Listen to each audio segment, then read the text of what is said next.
السلام عليكم ورحمة الله تعالى وبركاته. أتمنى تكونوا بخير. قبل ما نبدأ خبر اليوم لا تنسوا تسوي لايك والاشتراك.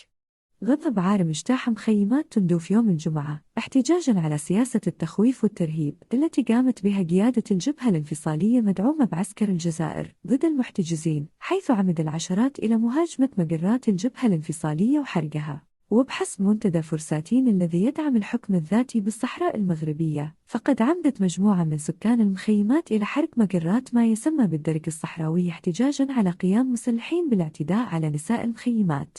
وأضاف المنتدى أن مجموعة من سكان المخيمات هاجموا يوم الجمعة على مقر ما يسمى درك البوليساري بمخيم الداخلة، وقاموا بإحراقه انتقاماً من سوء المعاملة من طرف عناصر هذا الجهاز الذين دشنوا حملات مداهمة خلال شهر رمضان وضربوا عائلات ونساء وأطفال. وأوضح المنتدى أن الغضب بدأ يتصاعد إلى أن وصل حداً لا يطاق لخلي الجماهير تبدأ بالتنفيس عن نفسها وتتحرر من عقدة الخوف وتهجم بشكل جماعي على مقرات مهمة وقلعة من قلاع ميليشيات البوليساري المسلحة.